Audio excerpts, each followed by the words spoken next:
Hello, everybody. Hope you guys are catching us here on the image review. I think we had a bunch of people that were joining us today. And yeah, it looks like the feed is live, finally. Excellent. Okay, folks, hold on a second. I'm still trying to set things up over here. I got to mute the YouTube feed so I don't hear myself twice. So welcome again, guys. Please meet Jaclyn. Jaclyn is my assistant. She's been working with me for now, 6 months or so? Mm-hmm.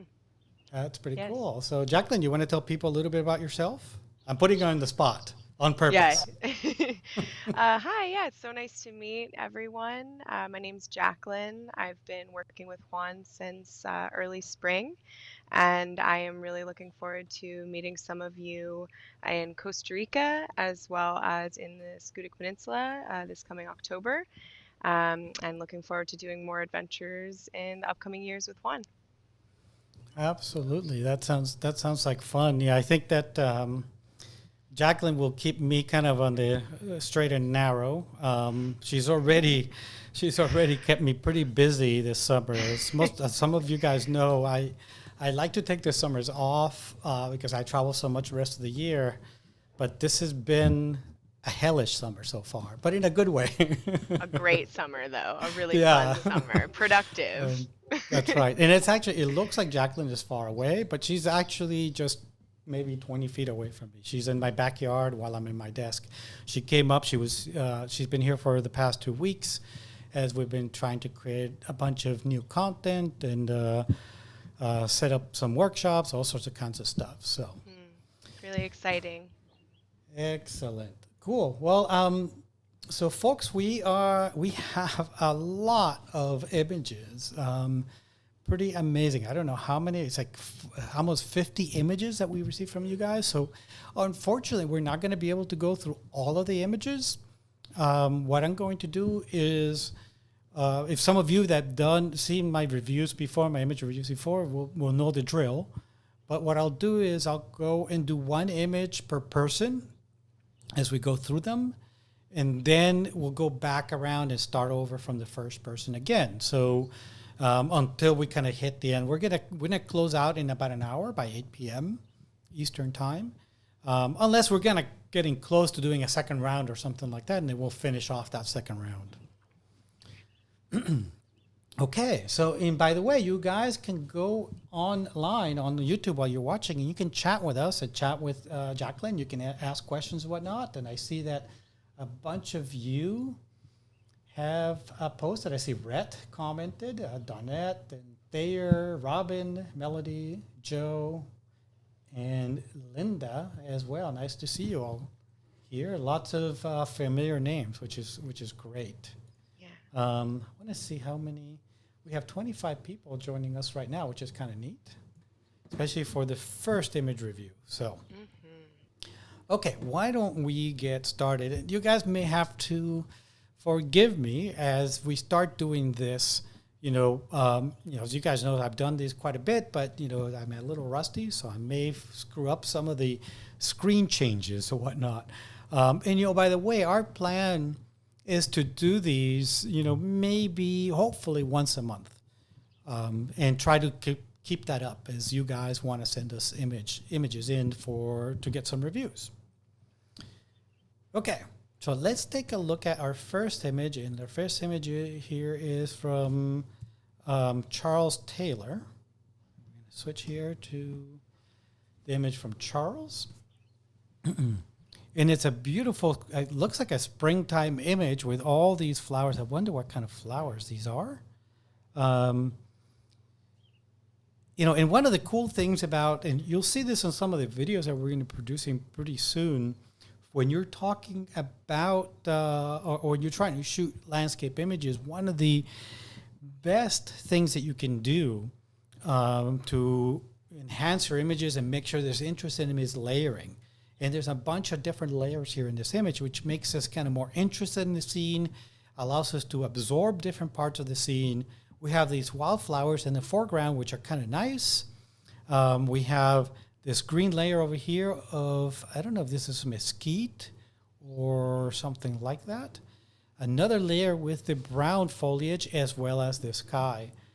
And one of the neat things about this is that we have this sort of broken up sky. We don't have this sky which is all blue, or we have all sky that's all clouds. We have these really interesting clouds that are really nicely lit up. I think that one of the things I would have liked to see in this image is a little better light on the foreground. The foreground kind of looks a little dim compared to our background. But that's something that we can actually adjust pretty easily in Lightroom. And let's actually do that real quick and see how well we can do this. I'm switching over to our develop module, hopefully. My computer's thinking, so give me a second. Okay. So here we go. And I think I mentioned this is from Charles Taylor. So one of the things I would like to do is create, and it looks like he already did a couple graduated filters here to add a little bit of more color to this lower layers. And I see he increased the exposure by almost a full stop, brought out the shadows and the whites to kind of bring this out a little bit. One of the things I would want to do in this area here too is maybe bring out the greens a little bit more. So you could do that up here by using the hue slider or the saturation slider, but because this is the only part of the scene that has some green in it, I may actually go down to our HSL sliders and maybe go to the saturation slider and move my green over a tiny bit to bring out some of that green a tiny bit more, and maybe a tiny bit of the yellow, because the stems down here are going to be yellow. They're going to have some yellow in them compared to these green of the foliage up here. Plus we have the center of these flowers, which is yellow. So it'd be nice to bring that out as well. So I may add a tiny bit of yellow to bring that out. But other than that, I think that Charles did a good job. I'm looking here at the sharpening. He applied sharpening. He created a mask for the sharpening, and we could look at the mask that he created, which is perfect. We have the edges of the clouds to bring out that detail on the edges, as well as the foreground flowers to bring out that nice and sharp edges on those flowers. Very nicely done, Charles.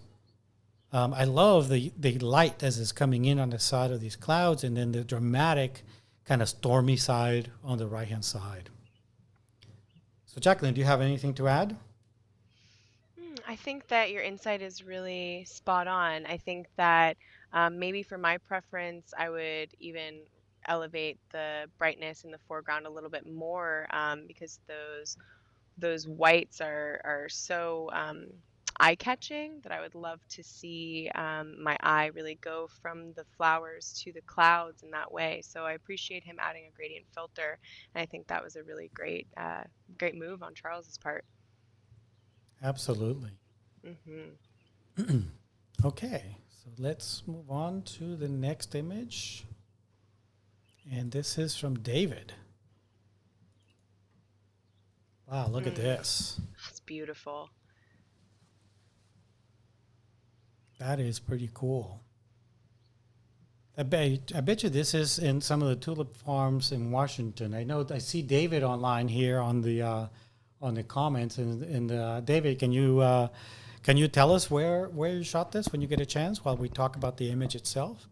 Actually, Juan, I believe I know where he did shoot this. This, I believe, is at the Tulip Festival, and in the background, that is Mount Hood, if I'm not mistaken, because I saw and met with David right after he was coming back from that photo trip. Oh, really cool. Beautiful shot. Very nice. And it looks like very low light. Looks like this is just after sunset, which is giving us this beautiful gradient in the sky. Unfortunately, he had kind of bald skies with just a few little clouds, but he definitely made the best out of that.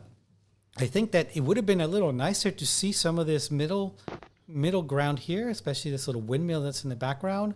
But you know, you get what you can get, especially in a situation like this where he had a kind of bald sky without a lot of interesting in that sky. I wonder though what kind of edits he did in this image. Let's take a look here real quick, and I'm going to change uh, our view here so we can actually see Jaclyn and I on the feed as well. So let's take a look what kind of edits he did here, because I think he did send me the raw files. So David has commented that this was taken during sunrise at the Wooden Shoe Okay. Tulip Festival just outside of just near like Salem and Portland, Oregon, and that's Mount Hood in the background. So it does look like you're just before sunrise as the sun was getting up, and you can see that David has two graduated filters, one for the bottom half, another one here for the top half. Pretty nice.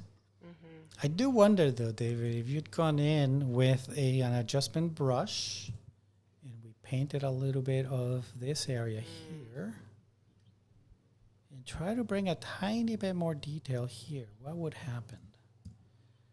And one of the things I'm doing with the adjustment brush here, I have a shadow, an overlay mask, so I can see what my mask looks like as I'm doing editing on this particular image. And I'm also using the auto mask tool down here on the right hand side. You guys can probably see that. Let me just get rid of on the right hand side, you see the auto mask down here. Turn that on so to try to paint within the edges, so my painting or my mask stays within the edge here and it doesn't bleed into the sky. So once I do that, I'm going to try to bring in some of the shadows just a tiny bit. I mean, I don't want to go, sometimes we kind of get a little carried away and we want to bring those shadows out a little too much and then the image doesn't look natural. But I'm just trying to see if we just bring a tiny bit more, we get a little bit of a hint of that windmill there. That's a little bit more than what we saw before. Pretty cool. So, David, I hope you also got some images when the light was a little bit higher. Probably the light got pretty harsh right away, I'm sure, because there were no clouds in there to diffuse some of that light. But this looks like a beautiful location, a beautiful opportunity to shoot at. Maybe I'll have to go out there sometime. Okay, well, let's look at the next one, and this one is from David Stern. And I think David, if you're online, let us know, because when we were looking at at these images, Jack and I were looking at them, we were kind of wondering if these were pinhole. Because they all look like pinhole photographs to me. But then again, it could be anything. It could be, editing in Lightroom. It could be all sorts of things. But they are really neat and interesting. They're really soft and kind of grainy in a way, which, really interesting, and really heavy vignetting with some interesting colors in the scene. But it's absolutely stunning framing and composition. I love how this bridge kind of goes, almost not quite a diagonal, but it kind of goes between a diagonal and a curve that makes our eye sort of follow that line and leads us onto the far side of the screen. Obviously, our eyes always go towards the brightest part of the scene, but that bridge really leads our eye and makes us kind of almost circle around between the top of the bridge and then the bottom, the reflection of the bridge, on down to these geese down here in the water. So yeah, I wish he would tell us whether these were pinhole shot with a pinhole camera or not, because I keep thinking that they definitely are. The colors are interesting, and again, that may be either an artistic interpretation of the scene, or it could be just the reciprocity of the film as you're shooting these long exposures with pinhole cameras. But yeah, I mean, I can't think of anything that I would do to this image, that he hasn't done already. I think it's really nicely composed. Lots of interesting things to look at the image, lots of things to capture your interest in the scene. Do you have anything to add, Jaclyn? Absolutely. Yeah, I really agree with what you're saying, that I'm curious what the how this image was created, whether it is a pinhole or not. I'm unsure if our viewers can see. There's little dots in some of the what looks like the negative that could be developer or fixer dots or something that makes us feel like this is most likely a film photograph. Um, or some kind of alternative process. I love the colors in this and that heavy vignetting and then the purples and pinks and such that really create this kind of layering into that bright scene and that bright light in the middle and the diagonal line leading through the image nearly with that bridge is beautiful, and I really love this image. So great job to you. Very cool. Let's look at Donette's image. Mm, They call it a quiver tree in Namibia. mm, Pretty cool. And one of the things that she did, which I appreciated, she sent both the developed image as well as just a raw file in case we wanted to do some editing. We had some suggestions for doing editing. But what the thing that's amazing to me is that so far the images that we've seen are just so nice and incredible that I haven't had a lot of edits that I would personally do. Again, one of the things I like to say at the beginning of these sessions that I neglected to do is that these are just one person's opinion. It's just my opinion. It doesn't mean that I'm right or that I'm wrong. You can show the same images to somebody else and they'll give you a completely different opinion. So just take that, as it were. Don't think that I am the be all, end all, and be all of opinion on these images. It's just my opinion on the type of photography that I do, and and the art that I appreciate looking at. But yeah, I mean, this image is beautiful. I love the fact that you got that beautiful sun star coming in through those branches. Shot at pretty small apertures to get that with an appropriate lens that allows you to do that, allows you to create those beautiful sun stars. And looking at the sun star, let's count 1, 2, 3, 4, 5, 6, 7, 8. So this is an 8 aperture or 8 bladed aperture on that lens. And not all lenses are going to give you those beautiful sun stars. So you have to test out different lenses or look online to other people who have they have tested the lenses to tell you which lenses can create sun stars like this one. Now, the challenge that I have with this image, if we look at here, is her original raw. So you can see how she did everything right from an exposure perspective. She exposed for the highlights, which is what you always want to do. She exposed for these clouds that were up here. The center of the sun is really it's gonna blow out no matter what. But it being so small and pinpoint, that's not an issue. But you want to make sure you preserve the detail in these clouds and then bring out the detail on the tree itself in the digital darkroom. So, I mean, this absolutely from an exposure perspective is spot on. The only thing that I would do a little bit different is maybe give yourself a little more room on the left and on the right. See how those edges of that tree are kind of touching? I would try to give myself a little bit more room there. Because if you were to print this and were to frame it, what would happen is that mat or that frame would actually encroach in and cut those even more and kind of encroach in on your tree. So you want to make sure you give yourself a little bit more breathing room. I possibly not being there, not knowing what that scene was like, I probably would have also pointed down a tiny bit more, include a little bit more of these rocks in the foreground and a little bit less of the sky. I mean, the sky is nice. It adds some interest. But to me, these rocks on the bottom are even more interesting than the sky itself. So I would have included a little bit more of the rocks and a little bit less of the sky. But again, that's just me in my opinion. But I think you did a great job in editing the image, bringing out those details on the tree, even though the tree was really underexposed, and keeping that sun star. I think the sun star really, really makes that image. Yeah, Juan, I will definitely agree with you as well. I think that she's applying a great technique, something that you've referenced in your images and focus videos about sunstar quality. It's a beautiful image, and yeah, I've never personally been to Namibia, and I would love to go for a photo outing. So maybe someday very soon, Juan and I will lead a workshop there.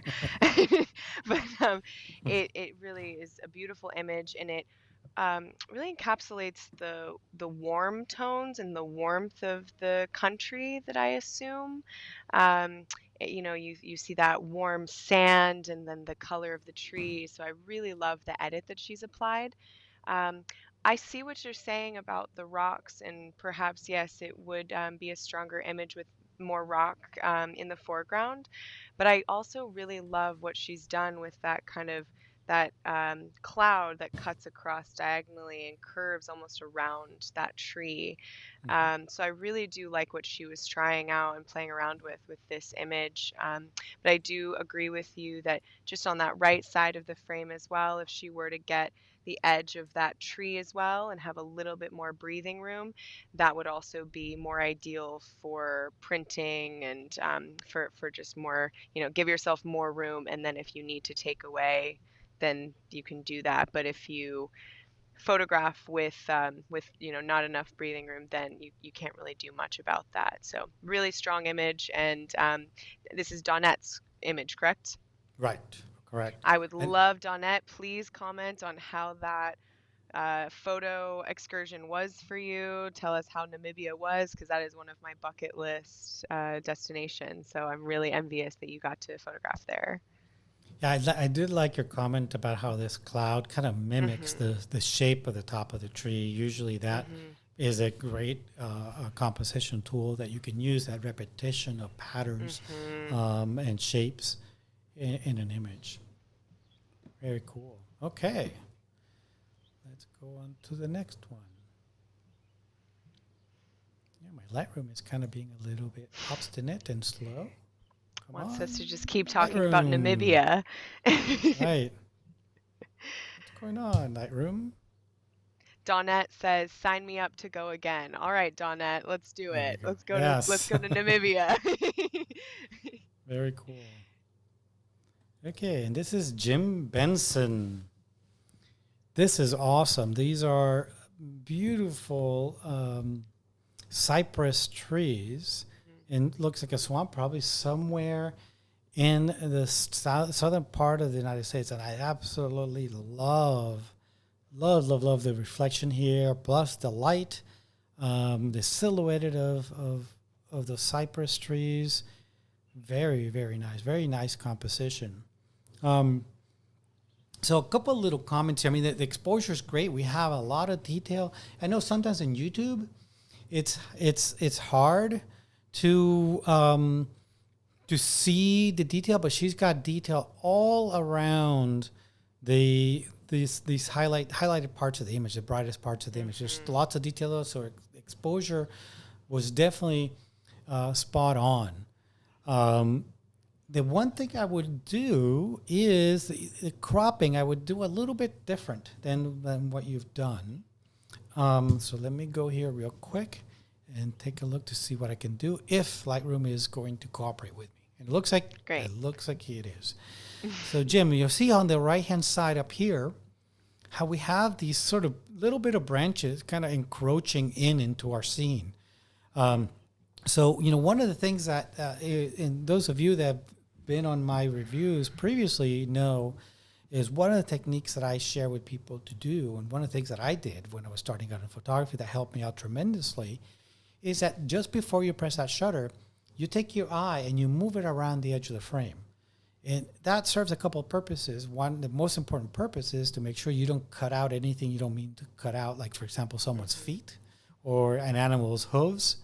But you also don't have anything encroaching on your scene that you didn't mean to be there.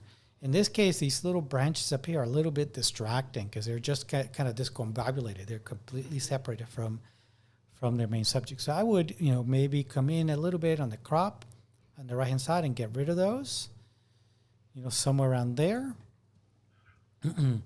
And, now you can see how the image looks a little bit more peaceful. We still have a few of these little stragglers here, but you can see them kind of connected to this tree down below. And if you really wanted to, you could go in and very quickly clone these out to get rid of that.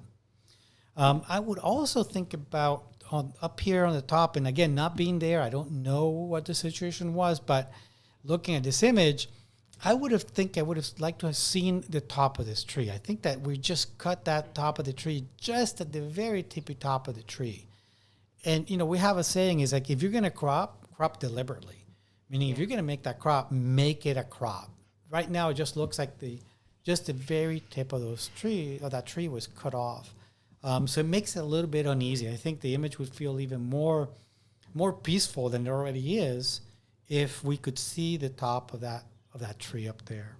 But I love this little bit of fog. It looks like fog kind of low lying on the water here, which adds a lot of contrast to the scene. Very, like Robin just said, very peaceful image. It wants me to like sit there and just like almost like meditate, right? Yeah, absolutely. So what do you think, Jaclyn?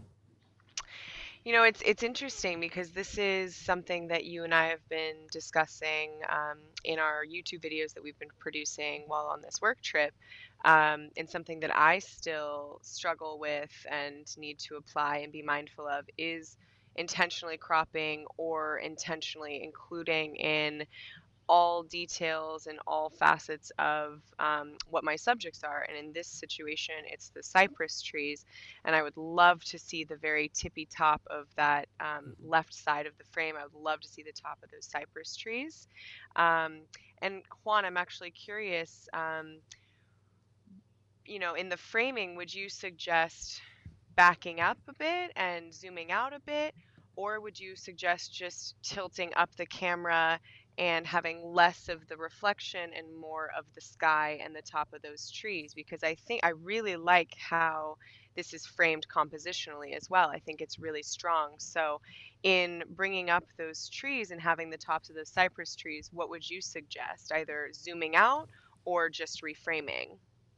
Well, to me, the reflection is so awesome and so Gorgeous. powerful that yes. I would not want to lose a lot of that reflection. As a matter of fact, I want to have a little bit more of that reflection because see this tree on the right-hand side, the very tippy top of that is missing. These are okay because they are more like a deliberate crop, but this one is just touching the edge. So if you're using a prime lens, I would back up, or if you had a zoom, I would zoom out a little bit to include, the tippy top of this tree and the tippy top of this tree over here on the left as well to give me, kind of a bigger image. Now, you may not have been able to do that. He may already be at the edge of a boardwalk or the edge of of whatever. But so it's hard for me to tell, but, just looking at the image, that's what I would like to have seen. And I actually cropped a little bit on the right a little bit more and got rid of those little stragglers out there. And I think I like this even better because it's really nice and clean along the sky here. Yeah, I think it breathes a lot nicer too when you're, the main subject of this image are the cypress trees.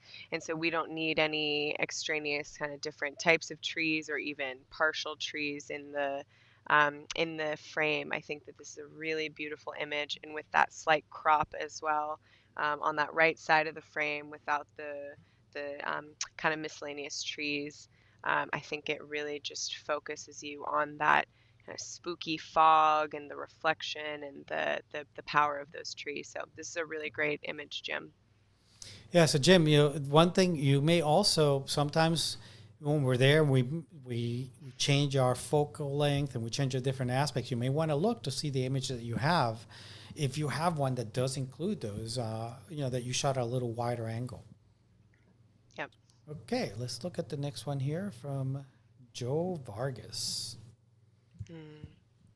And this is Thor's well up in Oregon, and I love the exposure that he's got here.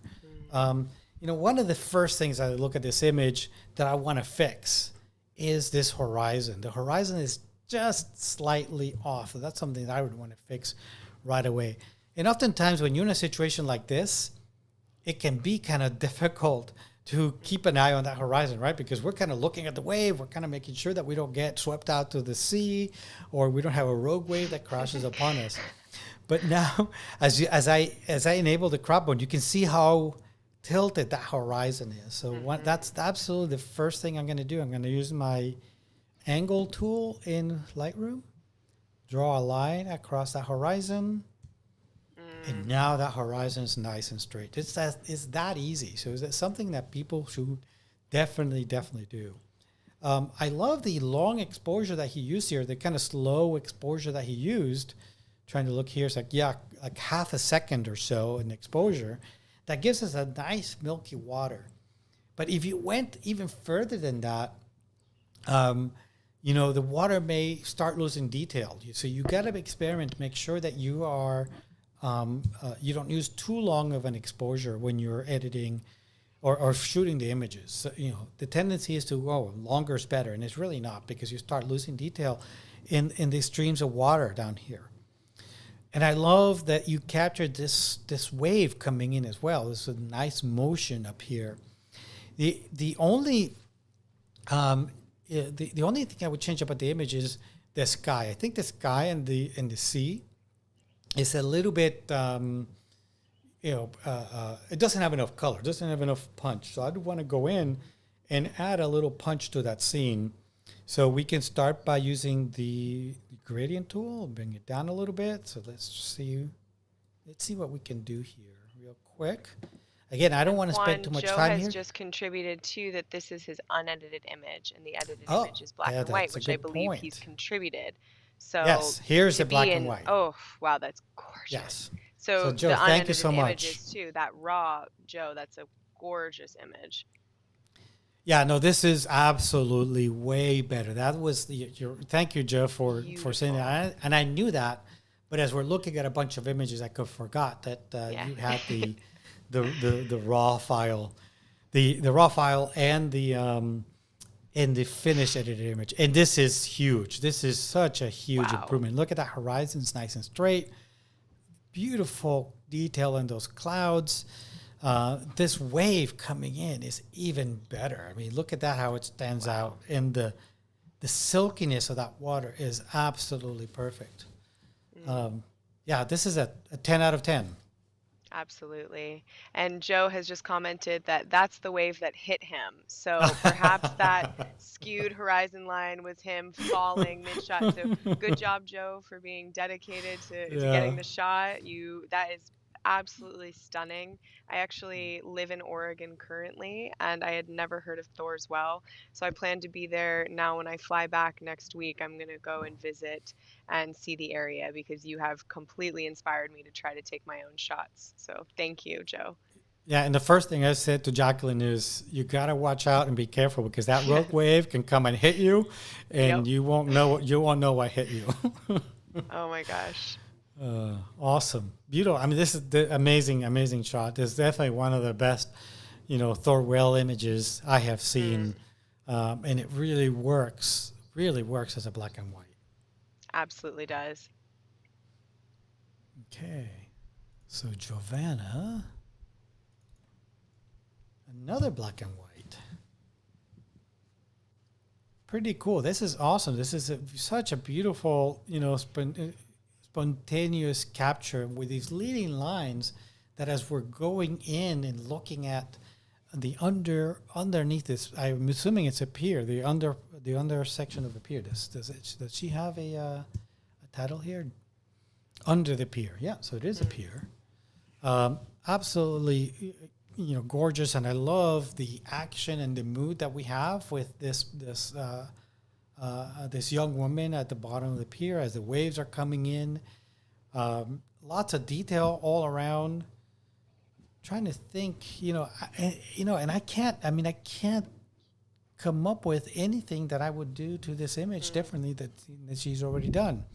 I love the fact that even though our subject is dead center in the scene, it doesn't feel that way. It doesn't feel like that the subject is dead center because of the angle of the pilings on that pier. Really gives us a much better sense of makes the image much more dynamic. One of the things that you'll hear me say quite often is that when you put your subjects dead center, it makes the image much more static.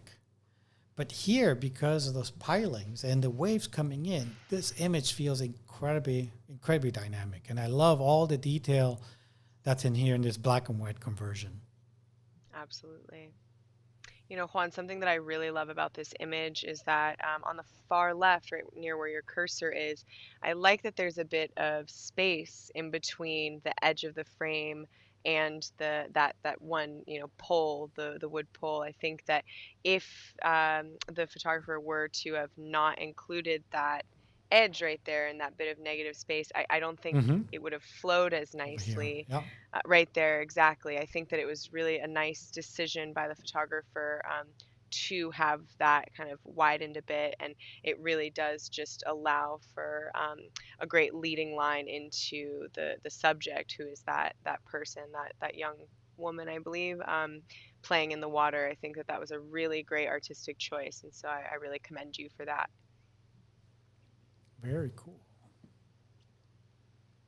Okay. Linnea Matheson.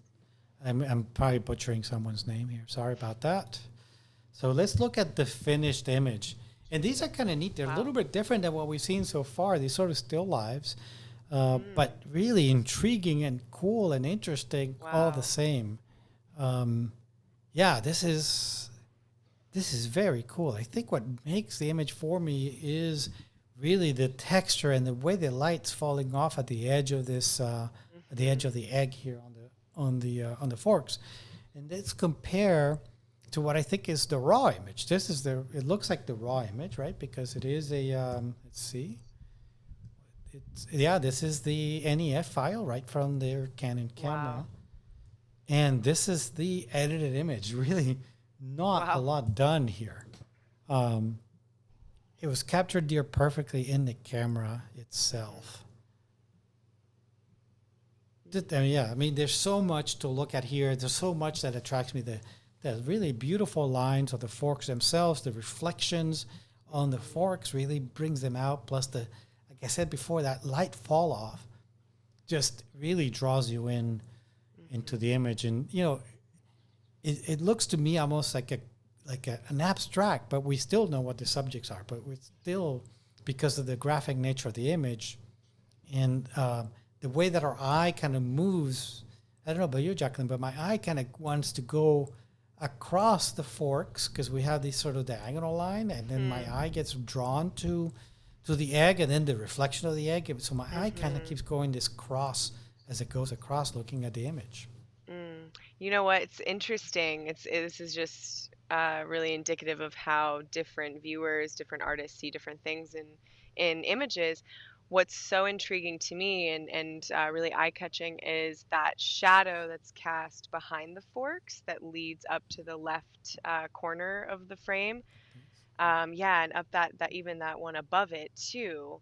It's beautiful, and I love that kind of intersection of the shadowing behind the egg on the top. I think that that's really really interesting to look at, and just all of these kind of intersecting lines and the beautiful contrast that you have, and all these lines working kind of over one another is beautiful. And I think it's a great image, really inspiring. It's very much an indicator of how when you're shooting in studio, you can really perfect your exposure, and you don't have to do very much, in post.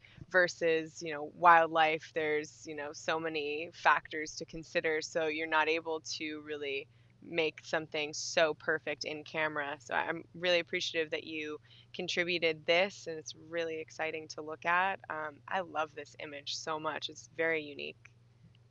Well, what's neat is that I remember during the height of the pandemic, everybody was at home, kind of itching to photograph, even though they couldn't go out, and a lot of people went out. When I was doing the image reviews with Rick during the photo happy hours, we saw a lot of people take up, this kind of studio photography, still life photography, in their homes and doing all sorts of really neat things. So that was kind of really cool to see that even even when people were kind of stuck at home and they didn't have, uh, the outlet of being able to go out and shoot outdoors, they were still, Mm, exercising their creative muscle by absolutely. shooting indoors.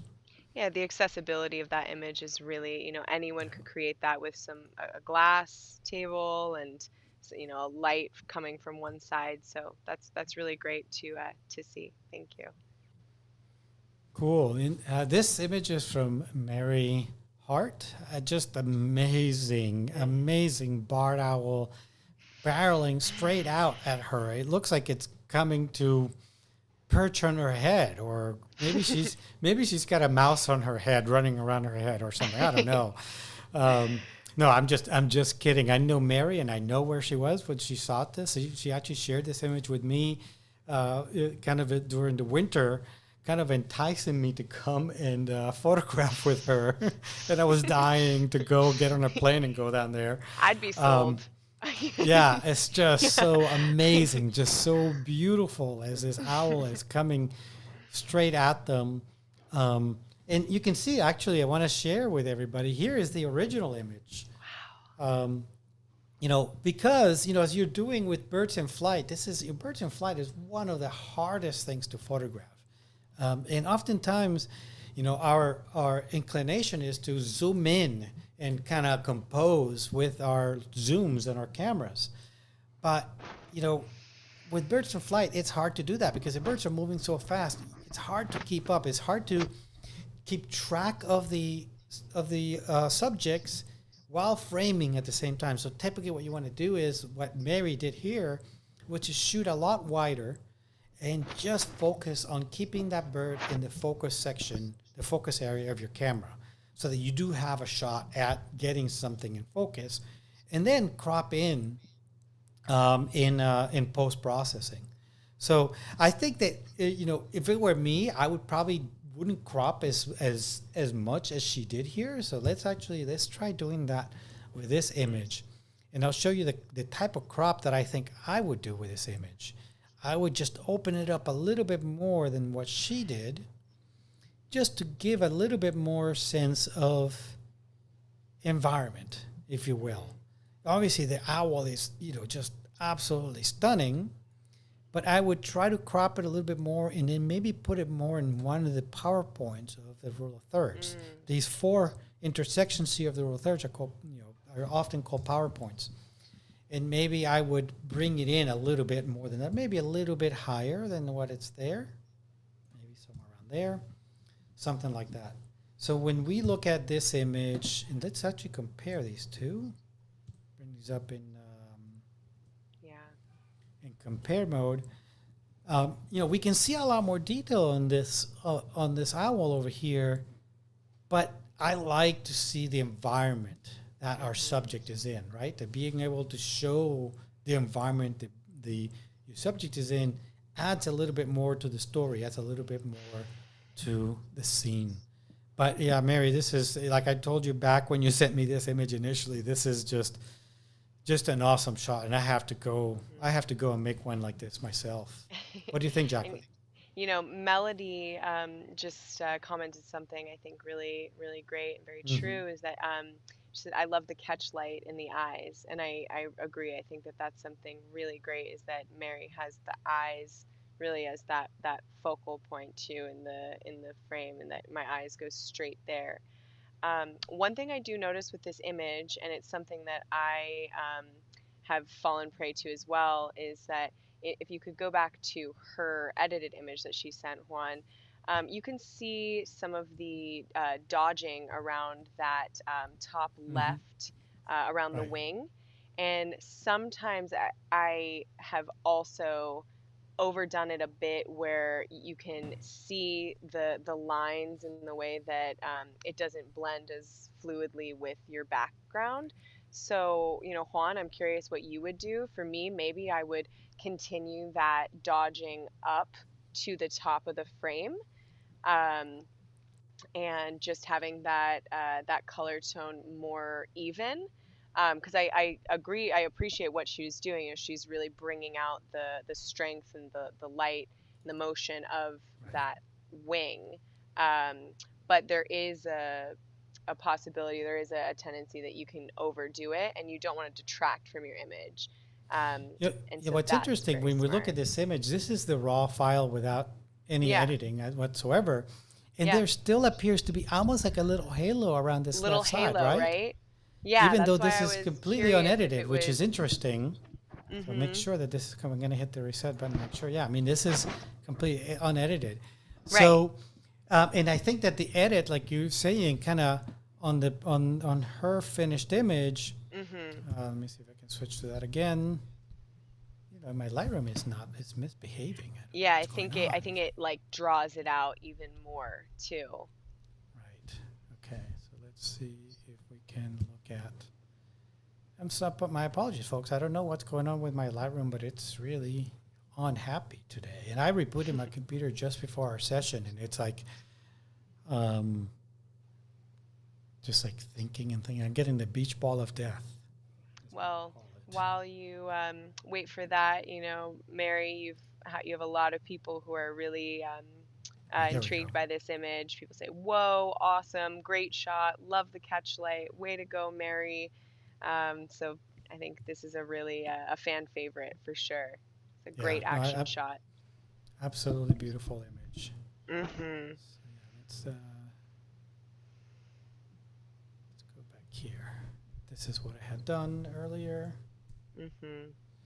And yeah, so I think that what I would do to bring out some of these dark parts of the scene here, because this is challenging exposure. We have this really bright tree in the background, and we're trying to get some of the detail on the wings here. You know, I would start by just moving my shadow slider a little bit to bring that out. Maybe bring a little bit more texture onto my subject to make it stand out some, and then maybe add a little bit of vibrance to Hmm. again bring it out some more. Now I want to go beyond this in the basic panel. If I wanted to bring a little bit more detail on the wings and on the face, which you may want to do, I may do that using an adjustment brush to be a little bit more uh, localized and much more uh, uh, careful and directed kind of editing to make sure that I was not imparting any of these changes onto the sides of the wings, for example, to bringing out some of those halos that we were seeing earlier. Yeah. And So Robin usually that just. combination of using like the global adjustments under the basic panel and then doing a little bit more with one of the brushes can make a Mhm. difference. I'm sorry. Go ahead. No, I'm sorry to have interrupted. Yeah, Robin just commented on how she chooses to do her dodging and burning in Photoshop and zooming in close to keep the edges clean. Yeah, I Hmm. think edges, like clean edges and concise editing on your subject is so crucial. So I think that that's a great point that she made. But if you notice what I did here when I created this mask on the wings, Mm, and then the edit that I did is by moving the shadows up as opposed to the exposure. Because sometimes in situations like this, the shadows will do a better job of bringing us some detail in there and not just brightening those areas that are in there. So you can see the difference, and it's fairly subtle. Um, just to bring a tiny bit more detail into the scene and being able to see a little bit more mm, detail onto those wings and the underside of the wings and on the face of our subject. absolutely. Very nice. Yeah, Mary, Great this is image. awesome.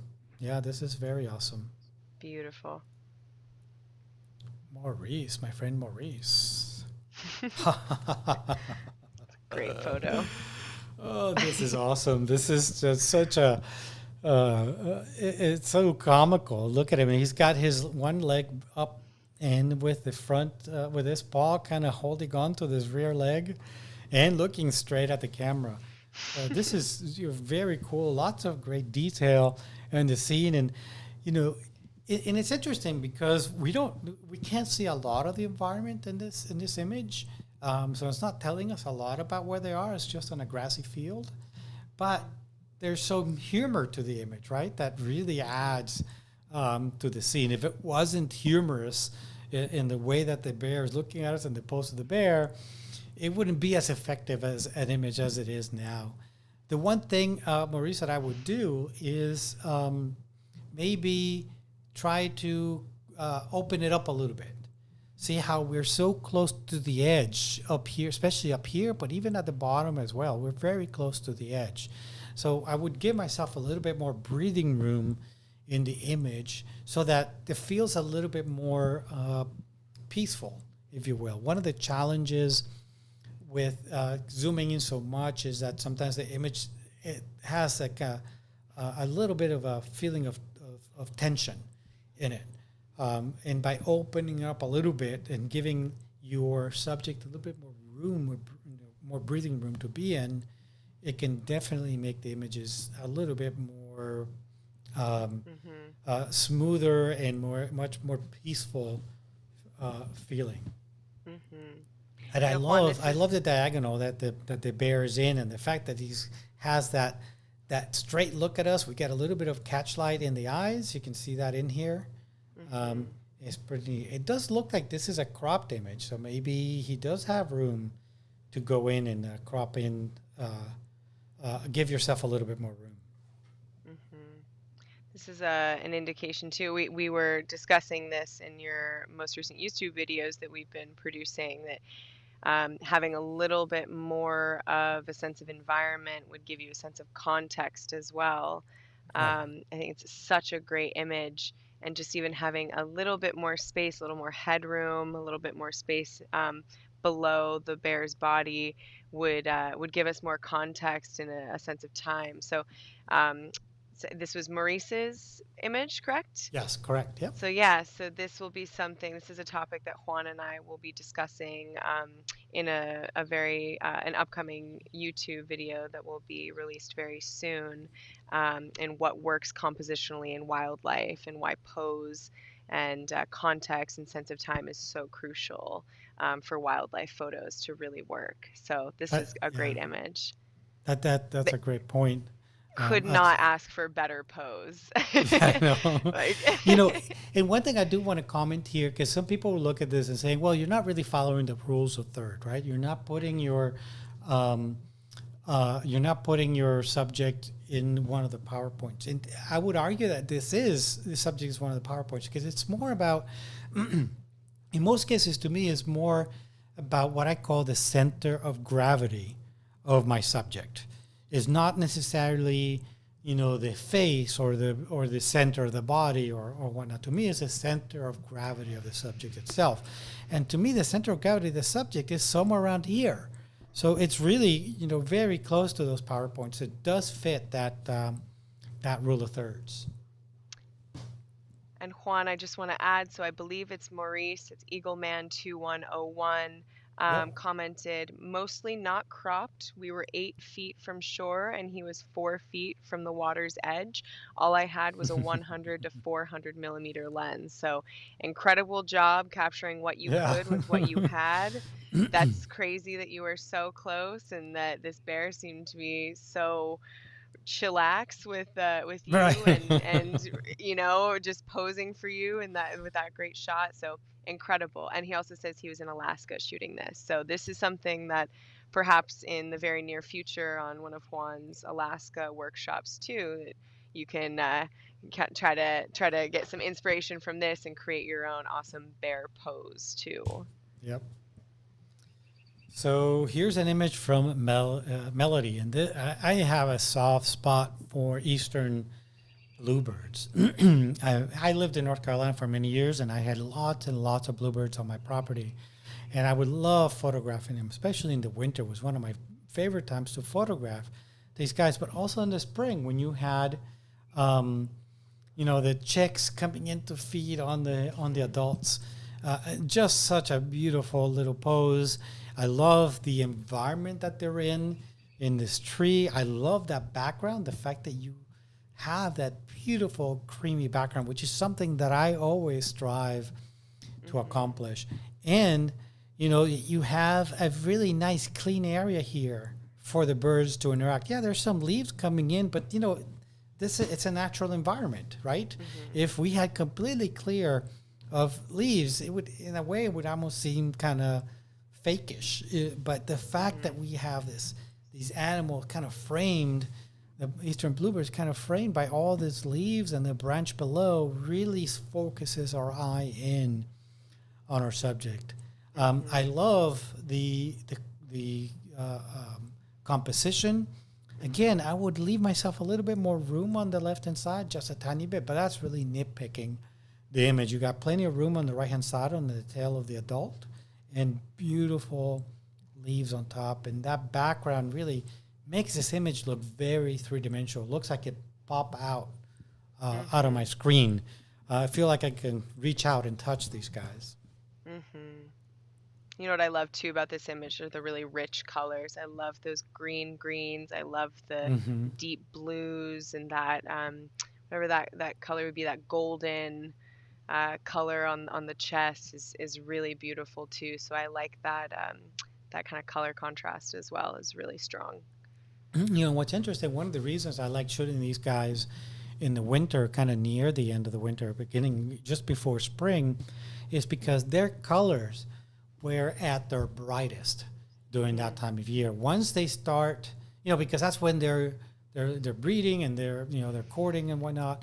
Once they have the chicks, you know, the parents are so, I mean, as many of us have been, are so hurried and so frazzled that their colors start fading a little bit. But this, you know, this female, or maybe a male actually, is still very nicely, nice colors. You can see a little bit of the color starting to fade out, but very, very beautiful. I love the interaction between the chick and its parent. Very, very nice. And I love that diagonal. Again, that diagonal really works, really makes those images feel much more dynamic. Yeah, very strong image. Okay. So yeah, we're getting here near the end. So we're going to continue and do one image per person at least. And unfortunately, we had so many, you know, I guess for better or worse, we had a lot of people contributing. So we can't really go and do too many images. Yes, exactly. Right. Yes. So We'll just I have want to to make do sure we more do and at more and least more. one image per person. Yes. So, so maybe we shouldn't promote it as much next time, so people can get more images per person. Right. Amazing, beautiful egret. This Gorgeous. looks like maybe it's not a cattle egret. It's not a great egret. So beautiful. I love the black background, which is actually a really cool thing to do when you're photographing these egrets, because they're so bright, they're so white, that when you're trying to preserve those highlights as we talked about earlier, which is absolutely essential, that background oftentimes just get completely dark, and you get these guys kind of in a very sort of isolated environment, even though there could have been some foliage right behind them. You did a great job here in making sure that the eye was in focus. With wildlife, you always want that eye to be in focus, no matter what. As long as you can see an eye, you want that eye to be in focus, because that's what's going to allow you to have a connection with your subject. And I love all the detail. And this guy looks like it's during breeding season, because you got this veil of plumage that actually comes out during the breeding season. And I just love the detail and the cropping, the composition that you created, so that, you know, you really didn't need anything to the right of our bird, but we want to have that room for our bird to look into. The exposure, I have to tell, is just spot on, which is oftentimes not easy to do with these guys, especially if you have overhead light, which is what looks like it's going on here. You can see that because you get a tiny bit of shadow around this little bit of brow. You'll have really bright spots on those shoulders, on those wings, and you still have detail all throughout the image. So very, very, very nicely done. Very nice composition as well. Great portrait. And Juan, so Robin has said this is a snowy egret, and Snow it egret, was yep. shot at dark partial metering, ISO 100, and brought out the highlights in post. So thank you for for letting us know that background a bit on what you did in your editing as well, Robin. Great shot.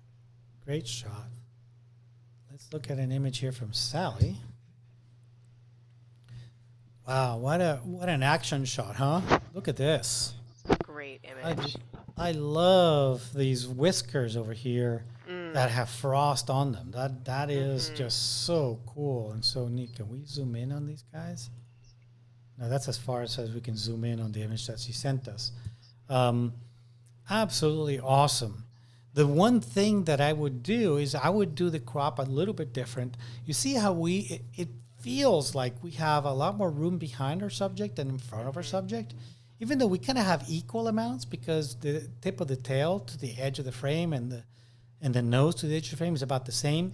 But the tail itself, to me, the end of the subject is more around the rump, not so much the end of the tail.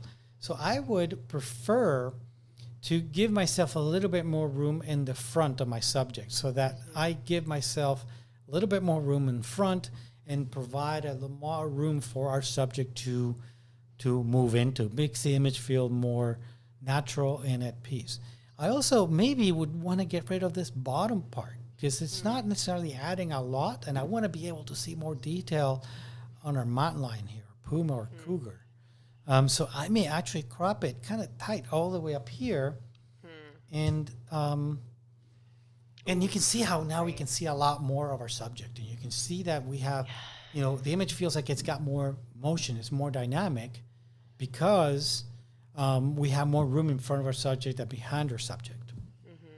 The other thing that I would do to an image like this, which is something that I do quite often with my wildlife images, is I would try to bring in a little bit of more light into our eyes. So what I'm going to do here is I'm going to zoom in a little bit more so I can create an adjustment mask on the eye.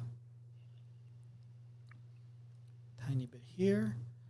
So what this is something that I will do most of the time with most of my wildlife. I will create a mask around the eye and then bring a little bit of exposure into the eye, maybe a little bit of clarity or texture, and then some saturation. And even sometimes a little bit of contrast to make that eye pop out a little more so that I can make a deeper connection with my subject, because the viewer can make that eye contact with the subject a lot clearer. Most mammals and many raptors, actually most raptors, will have a brow over their eye, and one of the things that those brows do is cast a shadow, a shade under the eyes, which is beneficial for the subject itself, but for us as we're looking at an animal, it makes the eyes darker. So I like to go in and put in a little bit more light into those eyes. A long time ago, before we had all these incredible editing tools that we have nowadays, I would be shooting with a flash 90% of the time, on my camera, a low power, but enough of a flash to bring in some light into those eyes and maybe create a catch light. Nowadays, I don't do that. I just do it in post instead, but it's something that I do oftentimes to be able to look into those eyes and make that connection. And again, I wanted to zoom in on our mountain lion here to be able to see it more clearly and see all this snow that's flying as this mountain lion makes a leap. Absolutely. I think with that intentional crop as well, if she had more room on the right side of the frame in the direction that the mountain lion was going, you could have, I think, more space, more rather than this, tighter crop where the viewer is watching the direction and seeing the direction that the cat is jumping to, rather than having that extra space behind the cat, and that kind of miscellaneous detail of all the foliage and such around this cat. So I think, a tighter crop is really strong. The bit of catch light and post that you've just applied really brings out its eyes and draws the viewer's eyes directly to to the cat now, and I think it's really strong. But if I were to remake the image, or if Sally were to remake the image, perhaps a bit more breathing room in the front of the cat in the Hmm. direction that it's headed, so that the viewer gets a sense that, you know, this cat is in motion, it's jumping down from a rocky ledge down into the snow, and you'd have just a bit more context in that way, a bit more a sense of motion. Right.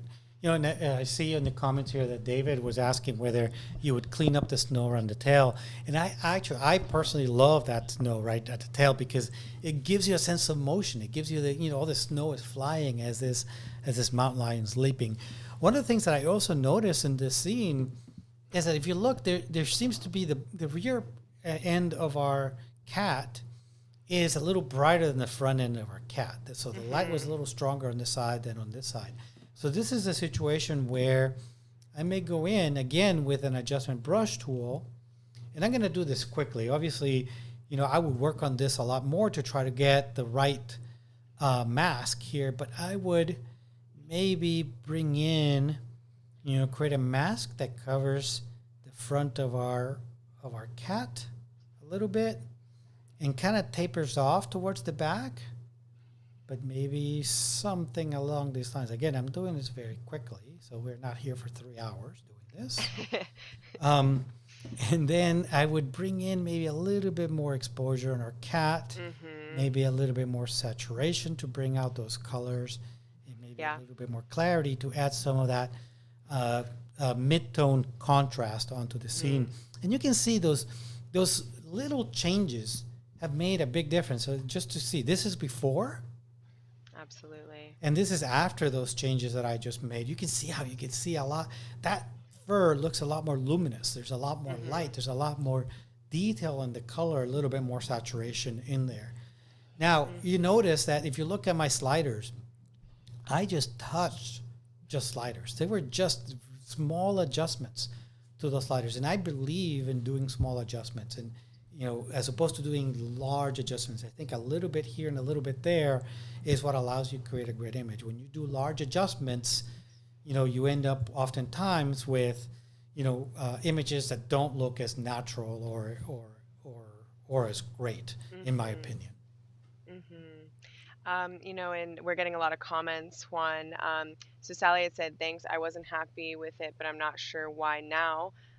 So this helps, and so that's really great that Sally, you got some insight, and it's such a strong shot, and it's just a few little edits that really make it even stronger, because what an incredible capture in the first place. Yeah, it's awesome. David asking, would you clean up the snow in the air around the tail, or just leave it as natural?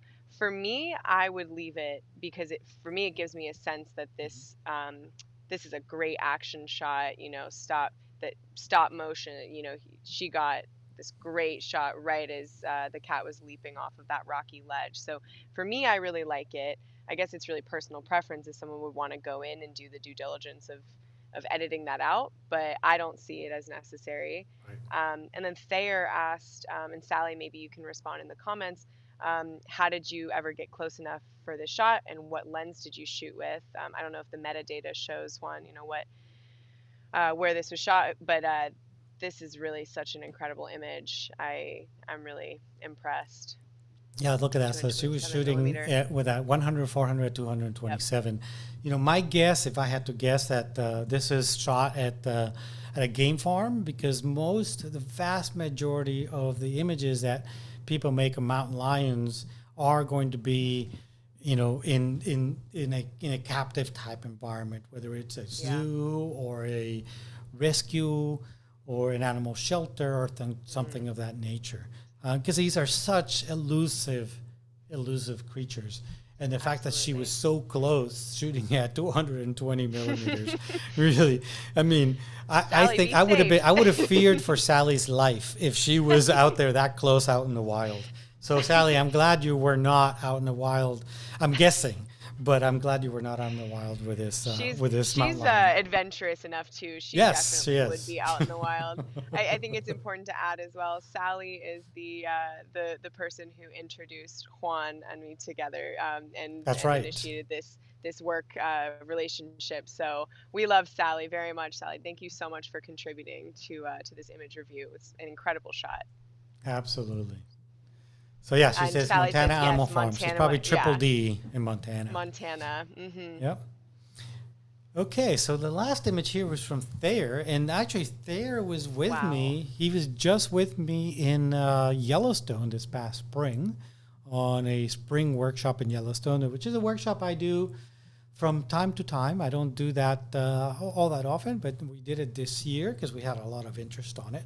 And I do remember this particular shot. We had lots of fun Wow. with this female bison and its calf. And they were very affectionate with each other, which was really cool to see. Yeah. Just the interaction with these guys and seeing them together is just a lot of fun. And I think you captured here kind of a neat moment between these two. I do wonder though, to me, as I look at this image, one of the first things I look at is how this bison doesn't seem to be straight up and down, which is unusual. These guys are usually standing pretty straight up and down. So I wonder, and maybe it wasn't. It's possible that it wasn't, but it makes me kind of think about whether that is the case or not.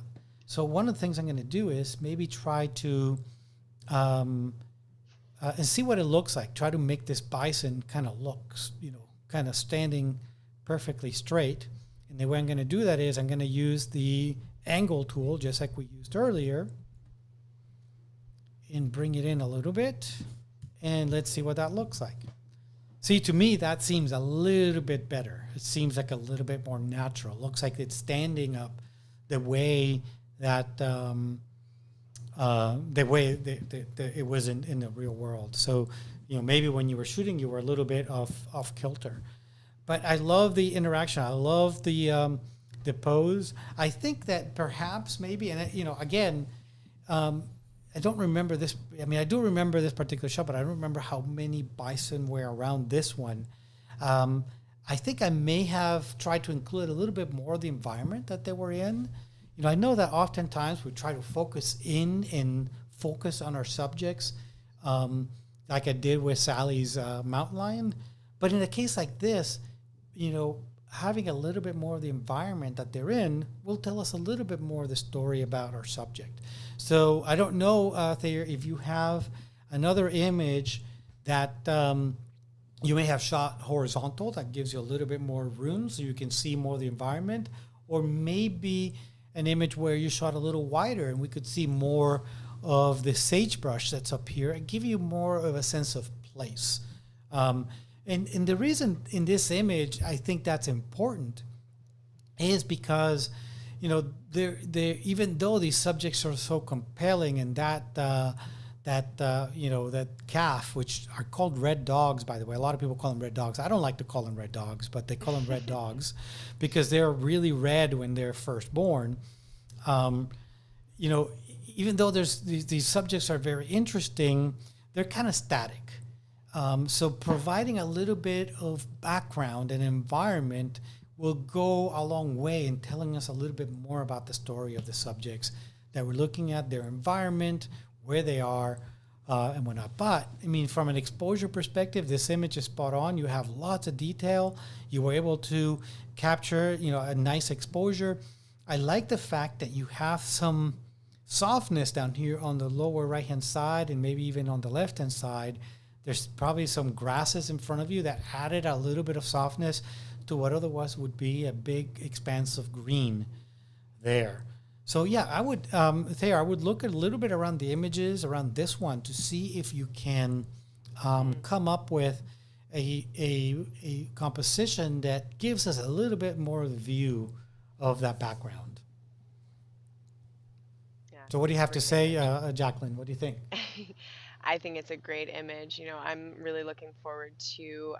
I've yet to go to Yellowstone or to be able to shoot these amazing creatures with Juan or with the group. So I'm really excited to do so very soon. Yeah, I would agree with you absolutely. I would probably in the background. I would say maybe apply a filter to bump up the saturation and kind of make more of an even tone within the image, and perhaps apply some more sharpening around the adult's face too, so that, and perhaps even dodging a little bit on that left side of the frame, to kind of bring out and draw out the eyes a bit, because I feel I lose a bit of detail in the side of the frame, the side of the face rather. So I think it's a great image. What a cute moment to caught between mama and calf as well. And for those of you who are up to date with Juan's social media, he and I were observing a mama moose and her calf, this year's calf, just 2 days ago up in Baxter. So it's so nice. We're just inundated now with mama and baby photos and stuff. So it's very sweet and special. And thank you for Yeah. sharing, Thayer. One last thing I want to talk about this image and some suggestions here. I'm not a big into vignetting, but in a situation Mm, like this, when you have these kind of portraits, the vignetting can actually help us kind of draw our attention. I think it was Ansel Adams who said an image wasn't completed until you added some vignetting to the scene.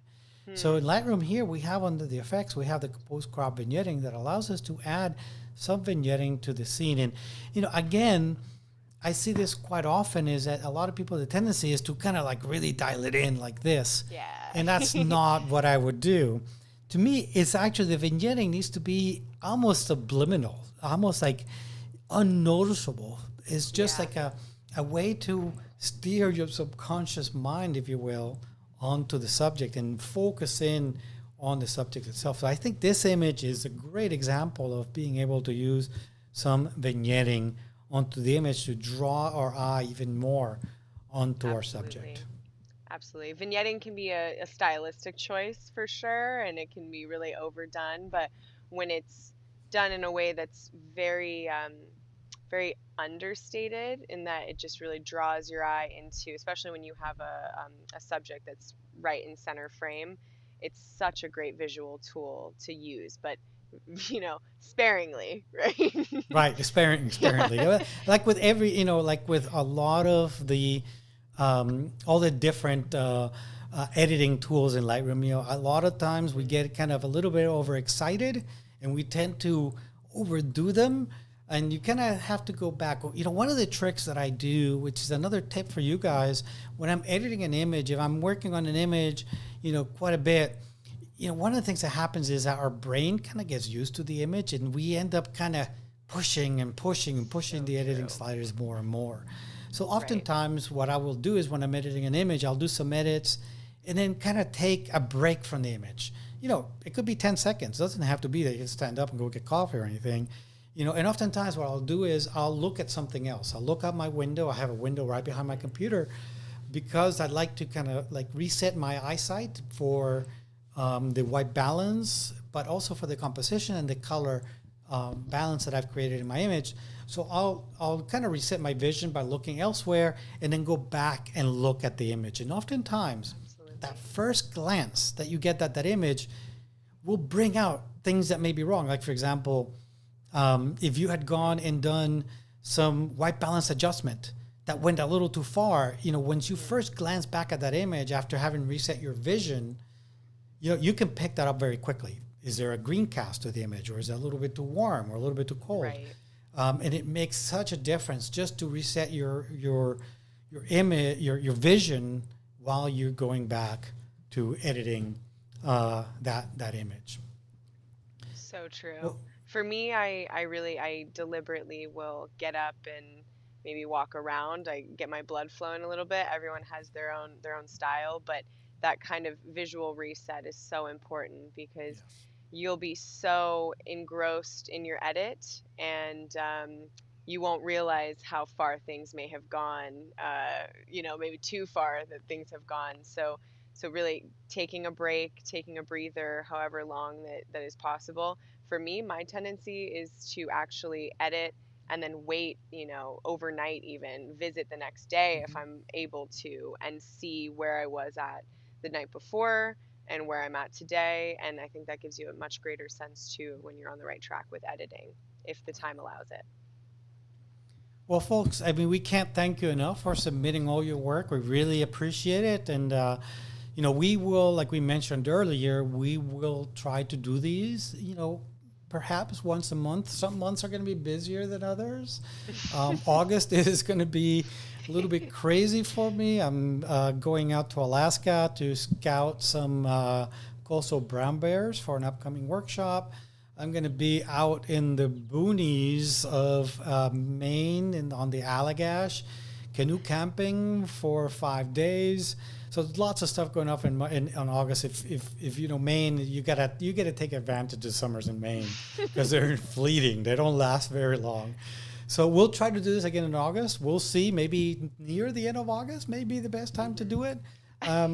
But keep on the lookout for this. And please, guys, please, give us some feedback. Let us know what you liked about this, what didn't work so much for you, what you like to see, because we're doing this for you guys, not for anything else. It's really for you guys. So we want to make sure that we can do as good of a job as we can for you. So if you have suggestions, or tips or things that you like to see us do, please let us know. One of the best ways to do that is to send us an email.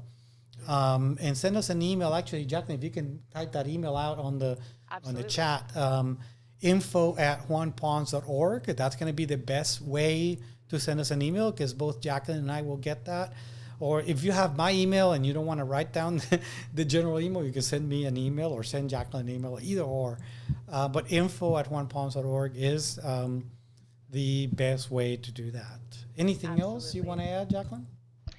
I'm just really encouraged and appreciative for everyone who has contributed their images. It's been a very active comment section as well. So I'm so encouraged for our first image review live section that we Yes. had such a great turnout.